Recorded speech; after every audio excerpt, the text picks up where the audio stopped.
And boom. Okay, so I have the latest and greatest in foldable phones coming from Samsung. I have the new Galaxy Z Flip 4 and the Fold 4 in the house. I'm excited for these because I am a foldable fanboy. I know. Anyway, let's get to the unboxing here. And first, let's start with the Z Flip 4, the little guy here. It's going to get the lid off and boom, they sent over their purple color, which is new this year. So that's a nice looking color. Nothing in the bottom of the box. At the top of the box, we will find some paperwork, and we also do have a USB-C cable, no wall charger, no headphones, nothing like that, of course, anymore. But now let's go to get this phone undressed, unwrapped, and let's see if I can do this easily.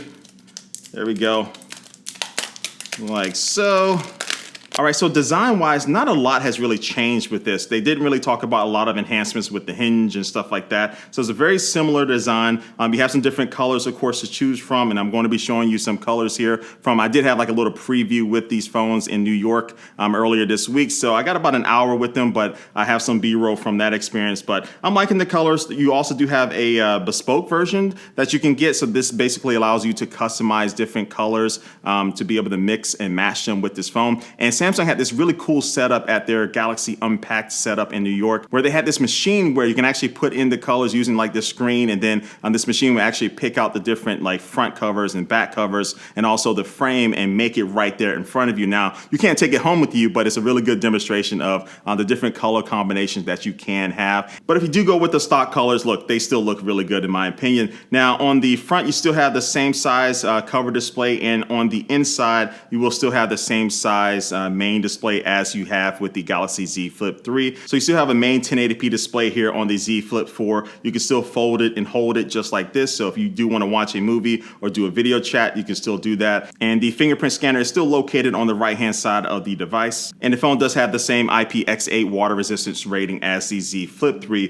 But there are some changes with the internal specs for this phone. First, the battery is going to be bigger. So this Flip 4 does have a 3700 milliamp hour battery inside of it compared to the 3300 milliamp hour battery in the Flip 3. And also you get faster wired charging with this. So it comes in at 25 watts compared to 15 watts on the Flip 3. Now, this main display on the Flip 4 still has an 120 hertz refresh rate, just like on the Flip 3, but it is able to go down to 1 hertz and then go all the way up to 120 hertz. And you didn't get that on the Flip 3. So this is going to be, should be better for like battery life, but also more manageable for different apps that run at different refresh rates depending on what they're trying to do. And you also have the latest and greatest Snapdragon 8 Plus Gen 1 chipset in this Flip 4 compared to the Snapdragon 888 in the Flip 3. So I think it's around maybe like 20 to 30% faster as far as performance. So that's definitely a nice bump up. And this also still comes with 8 gigabytes of RAM like you get with the Flip 3. And you do get one more storage option on this Flip 4. So you have 128, 256, but now you do have a 512 gigabyte version, and you don't have that with the Flip 3. Now for the cameras, the megapixel count is practically the same. So you have 12 megapixels for both the wide angle camera and the ultra wide camera on the back. And for the front facing camera, it still comes in at 10 megapixels. But with the main wide angle camera on the back of the Z Flip 4, it should be able to allow for more light to come in. So that should be better for low light photography. So we'll test that out in my full review as I go a little bit deeper with the cameras and have a lot more camera examples for you. But for right now, I'm gonna show you a couple of pictures that I snapped real quick after I filmed this video right now, so you can see how some of the photos can look coming from this phone. And Samsung has been working with Meta and also Google with some of their apps like Google Meet, YouTube, and Instagram and Facebook. So when you are using the screen, and even when you fold it and you have something at the top and something at the bottom, things are going to perform better. And so yeah, those are the major differences between these two phones. And I have them here side by side, the Z Flip 3 on the right, Z Flip 4 on the left-hand side. And you know, I would say that this little kind of part here on the outside, this glass part, not the actual main display, it does look like it is a little bit bigger. But other than that, these phones feel very similar to each other. So yeah, here's the new Z Flip 4. But now let's get to the big boy here. Let's get to the unboxing of the Z Fold 4. And let's see what we get with this. So again, in this box, paperwork, USB-C cable, all that stuff, we already know what to expect. And now here it is. Here's the Z Fold 4. And this is their, I think their green color, green, blue, what are they calling this? Their gray-green color here. So let's go ahead and get this over here and get this thing undressed as well. I need to pull this tab first. I just love this sound. Oh. Never gets old, people. It never gets old. All right, so we have the phone here, and gray green is a very interesting color name here, but I can definitely see it. I can see how it's not like the green that they had available on their other phones here, but yeah, I'm liking it. It looks cool. And let me do a quick comparison here with the Z Fold 3 here on the right-hand side. This is the Phantom Black version on this color. But you can see here, it looks practically identical. I don't see any lettering here on the back of the phone here at the bottom like you get on the Z Fold 3. So that is nice. It looks a little bit cleaner. But yeah, other than that, it looks practically the same when you're looking at it from the different angles and stuff. But one thing you are going to see that is different with these two phones is that Samsung has been able to shrink down the bezels around the two screens on the Z Fold 4. And so this is really noticeable here on the left-hand side of the devices here. You can see that you have a pretty big difference in how much kind of overhang that you have with the Z Fold 3 here on the left side. So yeah, that's definitely welcome. It's going to be a little bit easier to use this outside screen, but also the inside screen is also going to have less bezels around it, and the screen itself is just going to be kind of formatted better to be better for multitasking and to be able to hold in your hand and be able to use the screen when it is unfolded. And Samsung also redesigned the hinge on this Z4. So they rearranged some things, got rid of some extra fluff. So it is going to be a slimmer hinge, which gives the phone a better footprint when it's in your hand. And you're also getting a brighter screen here with the Z Fold 4. So it has a max brightness of 1,000 nits compared to the 422 nits on the Z Fold 3. So that's a pretty big difference here with brightness, and I'm all for that. Oh, and that under display camera that Samsung debuted with the Z Fold 3 is back this year for the Z Fold 4, and you should be able to see it right there. But Samsung says it is going to be less noticeable because they've arranged the pixels in this little circle area here on the screen to hide it a little bit more. So in my testing in New York, I didn't really see a major difference, but even if it's a little bit year per year, that's definitely going to be better in the long run. Now, Samsung hasn't increased the battery size with the Z Fold 4, unfortunately, so it comes in at 4,400 milliamp hours, just like with the Z Fold 3, but this phone is lighter this year, which is nice. So the Fold 4 comes in at 9.28 ounces, where the Z Fold 3 comes in at 9.55 ounces. And the other colors that you can get this phone in include Phantom Black and Beige, but they also do have a Samsung.com exclusive color, which is going to be burgundy. Now, just like the Flip 4, you do have the Snapdragon 8 Plus Gen 1 chipset inside of here,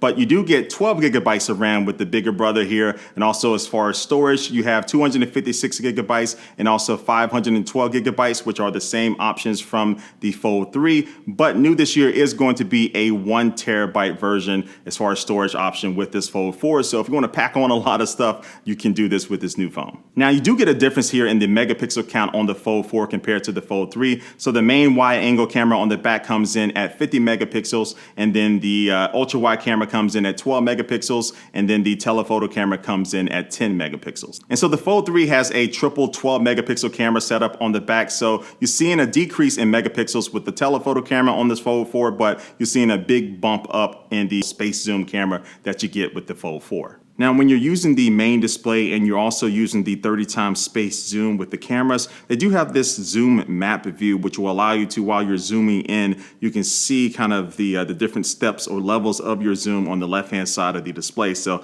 that's very useful. And you still have a front-facing camera here on the cover display, but you still also do have a front-facing camera here as far as that under-display camera that I talked about before. And I did take a quick little selfie at my hands-on in New York, and I just took one picture, and for an under-display camera, it looks good, but compared to just like a regular front-facing camera, it's definitely not going to be able to stack up. But that's one of the sacrifices that you get for using this new type of technology, but I still see most people using this cover display front-facing camera for all of their selfies. So that's all of the hardware stuff, but for me, some of the biggest updates this year come in the software department. So the Z Fold 4 is running Android 12L. So what's the difference between 12L and Android 12? Well, 12L is designed to be able to take advantage of foldable phones and just devices with bigger screens in general. So that means when you do have it unfolded and you are multitasking, running multiple apps and things are going to be able to scale better. And then also, of course, Microsoft Office and other apps like that, as far as productivity, are going to run better on this phone. But easily my favorite software feature this year is the new taskbar that lives at the bottom of the screen, just like a traditional desktop computer, right? So instead of having it on the right-hand side where you had to swipe over to be able to access it, it just lives at the bottom. And now you can see the icons for the apps that you have open. And so you can quickly go through them as you see me doing here. I tried to go as fast as possible to see if it had any slowdown, but it kept up pretty well. And you still have the ability to do app pairs where you can just press one button to open up like Instagram and Twitter at the same time, or now you can also open up 2 windows of the same app. So I can open up 2 of my Google Chrome browsers or something else, and now I can be able to be doing 2 different things in that same app at the same time. Now you also have multitasking while gaming, so if you do get a text message that can take up one side of the screen, but your game will still be open, so you can still keep an eye on that and interact with it while you're texting at the same time. Oh, and Flex Mode has been improved this year, so we'll be able to work with more social media apps, for example, but then also to the navigation for when you are like watching a video on the top part of the screen and you want to like scrub through it on the bottom part of the screen. All those things have been refined as well. And so look, the final of my first thoughts about these 2 phones. Look, you're not getting like a major redesign here, right? They look very similar to the previous generation, but what you are getting is some refinements here to everything that made the Z Fold 3 and Z Flip 3 Samsung's best-selling foldable phones to date. We'll see how these stack up as far as sales, but I will say that the refinements and things are definitely going to be welcome for people who are fans of foldable phones. And as far as the price tags, the prices are the same, at least here in the US, as last year. So the Fold 4 will run you $1,800, and then also the Flip 4 will be running you $1,000. And of course, as you upgrade storage, you will be paying more money. But if you are looking to trade in one of your older phones, Samsung still has some crazy aggressive trade-in deals, especially if you are trading in the Flip 3 or the Fold 3. You can basically get these new phones for like a couple $100s. But if you are looking to trade in one of your older phones, Samsung still has some crazy aggressive trade-in deals, especially if you are trading in the Flip 3 or the Fold 3. You can basically get these new phones for like a couple $100s each if you are trading in one of those phones. So look, you don't have to pay that much money if you already have the other phones, but still in the foldable game here, Samsung is kind of standing out by itself here in the US. And if you are interested in the foldable phone in the US, these are practically your 2 main picks here